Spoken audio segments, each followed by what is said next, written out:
이 시각 주요 뉴스입니다. 지난해 4분기 우리나라의 경제 성장률이 경제협력개발기구 OECD 회원국 가운데 네 번째로 높았던 것으로 나타났습니다. 한국은행과 OECD 국내 총생산 성장률 통계에 따르면 지난해 4분기 우리나라의 경제는 1년 전 같은 기간보다 3.4% 성장해 같은 기간 OECD 회원국 평균 1.3%를 크게 웃돌았습니다. 우리나라는 OECD 회원국 19개국 가운데 에스토니아 5.2%, 이스라엘 3.9%, 멕시코 3.7%에 이어 4위를 기록했습니다. 정부가 물가 안정에 노력한 지방자치단체에 대한 재정 지원을 당초 600억 원에서 400억 원 늘린 1,000억 원까지 확대하기로 했습니다.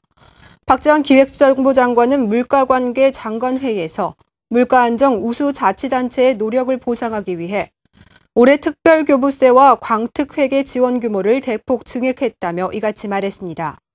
정부는 또 알뜰주유소 확대 등 석유산업 구조 개선 노력을 계속하고 최근 국제유가금 등에 대비해 상황별 대응 전략을 마련할 계획입니다. 손해보험업계 1위인 삼성화재가 자동차 보험료를 내리기로 하는 등 손보 간의 인하폭 경쟁이 본격화하고 있습니다.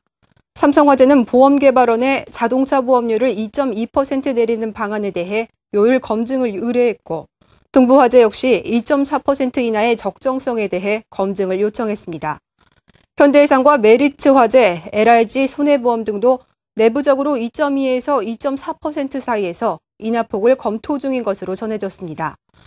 이번에 인하가 결정된 자동차 보험료는 오늘 4월부터 모든 신규 가입자에게 일괄적으로 적용됩니다. 내년부터 보험료 산출 체계가 현금 흐름 방식으로 바뀌면서 금융감독원이 보험사들의 준비 상태를 점검합니다. 보험사들은 지금까지 위험률과 산업비율, 이자율을 토대로 보험료를 정했지만 앞으로는 계약 유지율과 판매량 등 다양한 요소를 고려해야 합니다. 금감원 관계자는 보험 상품에 대한 소비자의 선택폭이 넓어질 것이라며 실태 점검으로 실무에 필요한 부분을 파악하고 지원 방안을 마련해야 한다고 말했습니다. 최근 주가가 2020선까지 올랐으나 올해 상장기업의 실적 전망은 주가가 1600선까지 떨어졌던 지난해 9월보다 더 나빠진 것으로 나타났습니다. 금융정보업체 FN가이드에 따르면 삼성전자 등 12월 결산법인 108곳의 올해 영업이익 추정치는 110조 6천억 원으로 지난해 9월 말 추정치 117조 6천억 원보다 5.93% 감소했습니다. 특히 매출액기 중 상위 10대 기업 중에는 삼성전자를 제외하곤 대부분 전망이 그리 밝지 않은 것으로 나타났습니다. 시멘트와 레미콘 가격 분쟁을 해결하기 위해 어제 열렸던 시멘트, 레미콘, 건설업체 간 3자 협상에서 합의를 도출하는 데 실패했습니다. 전국 레미콘 공장이 이틀째 가동 중단에 들어섰는데요. 레미콘 업체와 시멘트 업체, 건설업체 대표들은 어제 오후 지식경제부에서 만나 시멘트 레미콘의 가격과 레미콘 공급 중단 해소 방안을 논의했으나 이견을 좁히지 못해 합의를 이루지 못했습니다.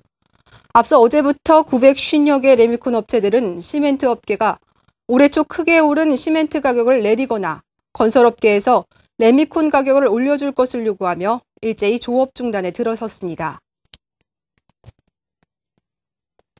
서울시내 지하철과 버스 요금이 모레 25일부터 150원씩 인상됩니다.